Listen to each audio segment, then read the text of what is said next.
Ladies and gentlemen, welcome to Modern History. It is probably my most favourite subject to teach, and it was one of the subjects that I wish my school had actually offered. Modern History does contribute towards your ATAR. As long as we have ATARs, it'll be part of it because it is a very academic course. Now, a lot of people ask, what is it that we actually teach in modern history? And modern history is about critical thinking. It's about analysing the world that we live in and explaining the world that we live in. So there are a number of topics that come underneath that. And as you start looking at these topics, your teacher will go through and figure out what is the best course of study for that topic for the students as they go through. We look at everything from the modern era. So the modern era is from the Industrial Revolution through to now. So the earliest thing you'll probably look at is the American Civil War or something around that time frame through the 19th century. My personal preferences are I like to follow the ideas of communism through the ages and see how that has actually impacted on the world that we live today. And the impacts are quite massive. And so when you look at that, we will be looking at in the prelim course, we look at what is history, we look at the First World War, we look at a historical investigation. And usually with that, we try to do our contestability of history, which looks at is history right or wrong, and how do we prove it? And we do JFK usually with that one. We move on into your own historical investigation where you get to choose something that is not in the HSC course for you to study more extensively. We then move on into, I prefer to do Russia and the Russian royal family and how they fell apart and declined. And that marries very well into the First World War because that all happens at the same time. We then do a brief little sojourn over into Cuba and have a look at what their communist revolution looked like. As we start the HSC course, we go into our course study, which every student across the state who studies HSC at the modern level looks at, which is the dictators. And the dictators looks at Hitler, Stalin, Mussolini, Hirohito, and we try to figure out why did these guys all turn up at the same time? And what is the impact that they actually have on the world? That in the HSC will be the first section of your exam. It's worth 25 marks and you have sources that you're going to be comparing and going through with that.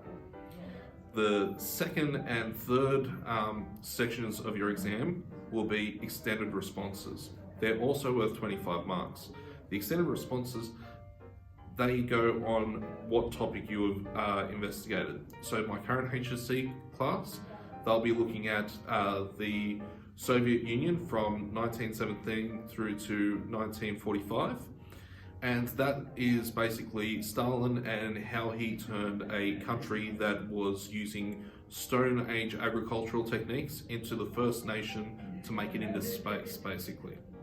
The second one that we look at is the Indochina War, which is basically the Vietnam War, all three of them. That's right, there were three, not just the American one. So that's from 1945 through to 1975 that we focus on in that section. The last section is one that is a very interesting part of the course because you have the exam in 4 to 8 questions. It's worth 25 marks and you don't have any stimulus with it. And the HSC course that's going through now, they're doing the nuclear age. So they're just about to start that unit. That is a unit that was scaled very well in last year's HSC. So I'm hoping that again, we'll see some really good results from that section. Now, you say, okay, what does this teach me for the real world? You've told me this is what we're going to learn. What skills is it going to teach me? If you go to TAFE University, you need to know how to research. We will teach you how to do that.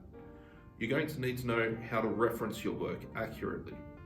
We will again teach you how to do that. You're going to need to know how to communicate your ideas. this is a key component of history, because in those exams, you need to communicate those ideas clearly to your examiner, and that examiner will not be me. You also need to think about what is it going to be useful for beyond that formal education setting. We teach you to be critical thinkers. You're going to look at the world and you're going to say, yeah, but why is that happening? What is the real truth? You're going to look at the media and the sources of information that you get information from and go, how much do I really trust that? And that's a key idea that you should be taking out from any part of your schooling into the rest of the world. What do you need to be able to do a good job in history, modern history in particular? You're going to need to be able to read. If you struggle to read, you're going to struggle with this course, because there is a lot of written sources that you need to be able to decipher. There are visual sources that you need to decipher as well, so pictures and things like that. So you've got to be willing to look at those pictures, read that work. You're also going to need to write extended responses in a HSC setting. The HSC exam is 3 hours long. You have to do 2 extended responses plus 2 other sections that have multiple questions in them. None of the questions are multiple guess. So if you aren't comfortable with writing extended responses, this may be a topic that you want to skip by, because that is a core component. All that said, I think we can teach anyone the skills that you need if you're willing to work. So, look at modern history. It's a really fun course and it's really interesting and relevant to your world. Thanks.